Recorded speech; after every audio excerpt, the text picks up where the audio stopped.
क्योंकि हमारी डॉक्टर्स की आवश्यकता ये काफ़ी बढ़ रही है और वो पूरी भी नहीं हो रही है।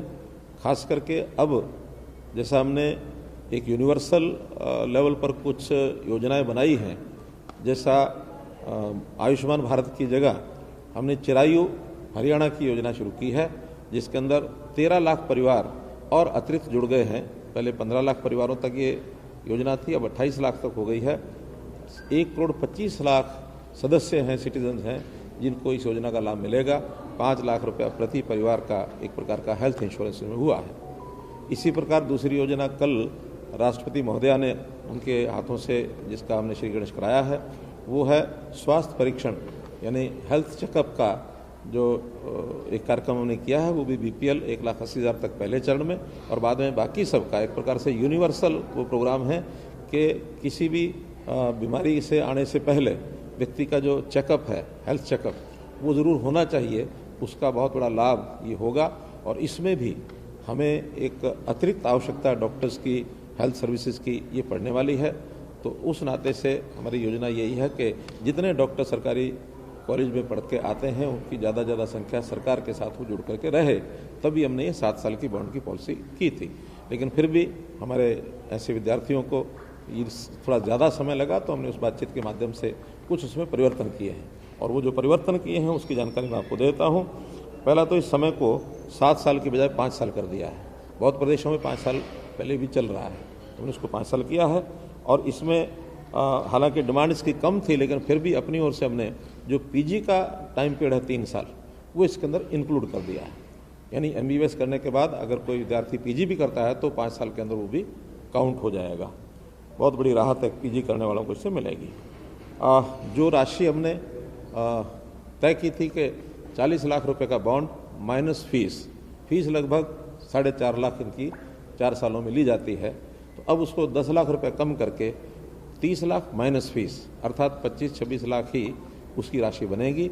और ये सबको नहीं पे करनी है, पे केवल वही करेंगे जो कहीं अगले 5 साल में MBBS करने के बाद सरकारी जो उनको सैलरी मिलती है उससे ज़्यादा पैसा अगर वो कहीं लेने के लिए प्राइवेट नौकरी में जाते हैं तभी उनको पे करना है। और उसमें मैक्सिमम उनकी जो 1 साल की RMI बनेगी वो लगभग 40-50 हज़ार के आसपास बनती है। लेकिन अगर वो कहीं 1.5 गुना से आसपास कमाते हैं तब जाकर के उनको वो देना है। अगर 1 लाख से ज़्यादा कमाते हैं तो उसमें जो पार्ट पेमेंट होगा वो करेंगे, बाकी पार्ट पेमेंट सरकार करेगी। तो एक सुविधा इस नाते से ये भी दी गई है। और एक विषय था, इनकी डिमांड थी कि सरकारी नौकरी अगर नहीं मिलती और किसी को प्राइवेट भी नहीं मिलती तो उसके लिए जॉब गारंटी वो भी हमने दे दी है कि 1 साल के अंदर उसको कॉन्ट्रैक्चुअल लेवल पर हम नौकरी देंगे। 1 साल तक नौकरी करने के लिए छूट है जहाँ भी उसको मिलती है, सरकारी अथवा प्राइवेट, या कोई अपनी भी प्रैक्टिस करना चाहे करे, और नहीं मिलती है तो 1 साल के अंदर उनको कॉन्ट्रैक्चुअल एम्प्लॉयमेंट दे करके, क्योंकि हमारे पास डॉक्टर्स की बहुत बड़ी आवश्यकता है, तो हम उनको जितने भी ग्रामीण क्षेत्र के हमारे हॉस्पिटल्स हैं, डिस्पेंसरीज हैं, उन सब में भी उनकी सेवाएं ये ली जाएंगी।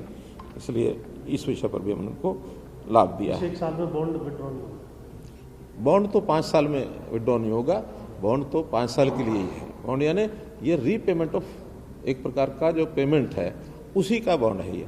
अगर कोई पहले पूरी पेमेंट वापस करके और जाना चाहता है तो वो बॉन्ड निरस्त हो जाएगा, क्योंकि ये बॉन्ड बैंक के साथ है। 4 साल डिग्री करने के बाद MBBS की जो 5वें साल में 1 साल का आपने कहा है सर, 1 साल में तो 1 साल में कहीं कर ले, यानी वो बाद में अपनी कमाई में से बैंक को पैसा देगा। तो ये लोन जो है उसका बैंक से लिया जाएगा और बैंक का, सरकार का और विद्यार्थी का ये ट्राईपार्टाइट एक एग्रीमेंट होगा। 5 साल के अंदर सरकारी नौकरी से ज़्यादा पैसा कमाता तो वो देगा। उसको इनकम लिंक बेस ये कर दिया है ताकि हर किसी को देने की आवश्यकता नहीं है। केवल जो प्राइवेट नौकरी के लालच में लोग बाहर जाते हैं और सरकारी नौकरी नहीं करते हैं, केवल उन्हीं के ऊपर ये इस पैसे का वजन है, अन्यथा किसी के ऊपर वजन नहीं करेगा। तो सर सरकार वहन करेगी। हाँ, सरकारी नौकरी अगर जब तक करेगा इन्हें 5 साल तक वो पूरा पैसा सरकार ही देगी। हर महीने की जो उसकी मंथली इनकम है विद इंटरेस्ट। 5 साल तक वो पूरा पैसा वापस करना है, चाहे सरकार में नौकरी करे। 1 साल के अंदर कॉन्ट्रैक्चुअल, क्योंकि रेगुलर नौकरी तो जो HPSC का सिस्टम है उसी में मिलेगी, मेरिट बेस्ड। अगर जिनको सरकारी उसमें मिलती है तो वो लेंगे, जिनको नहीं मिलती है और जो बचे हुए लोग रह जाते हैं वो कंट्रेक्चुअल एम्प्लॉयमेंट को 1 साल के अंदर अंदर उनको गारंटेड ज़रूर मिलेगा, और उस पीरियड में उनको कोई पैसा देना नहीं है। कंट्रेक्चुअल जब तक चलेगा तब तक भी देना नहीं है। 5 साल के अंदर जब भी सरकारी सैलरी से ज़्यादा पैसा कमाने लगते हैं तभी देना, और उतना ही देना है जितना ज़्यादा कमाता है। मैक्सिमम उनको EMI जितनी बनेगी 5 साल उतना देना। तो एक बहुत सुविधाजनक तरीके से सारा विषय हमने पूरा किया है। ये पैसा किन्हीं भी कारणों से किसी के परिवार के आदमी को नहीं देना। जो विषय आता कि middle class family, poor class family, वो कैसे करेंगे? किसी के परिवार को नहीं देना। डॉक्टर, और वो भी जब सरकारी सैलरी से ज़्यादा पैसा कमाएगा तब देना, अन्यथा नहीं देना।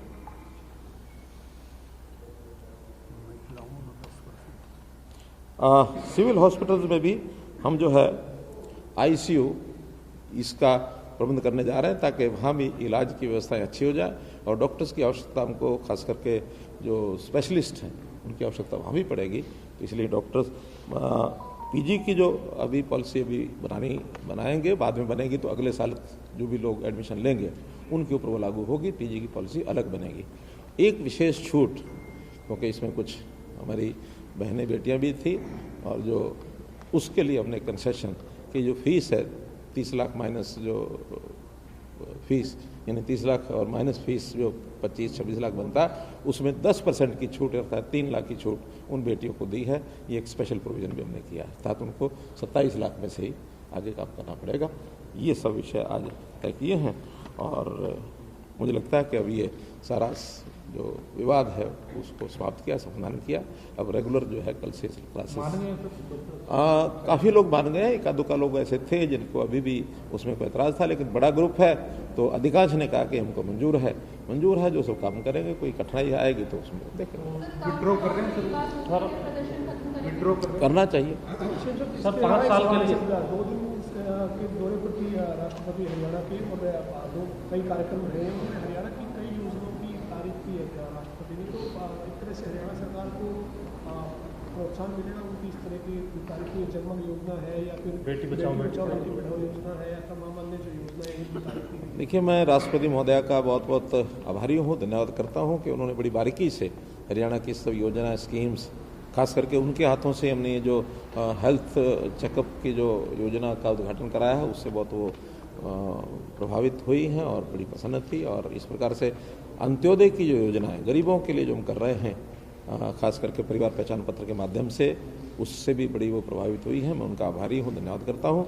और केवल राष्ट्रपति महोदया ही नहीं बल्कि देश के कई नेता हमारी हरियाणा की स्कीमों को सब पसंद करके गए हैं, और अन्य प्रदेशों को भी सभी ने कहा कि हरियाणा की स्कीमों को लागू करना चाहिए। एक बहुत अच्छा हमारे लिए एक सुंदर अवसर।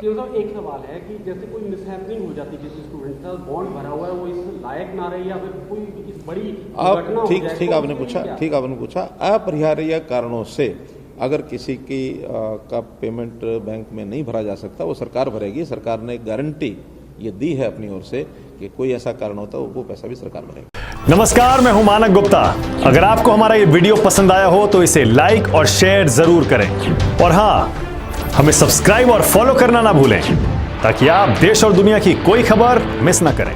तो जुड़े रहिए हमारे साथ और देखते रहिए News 24।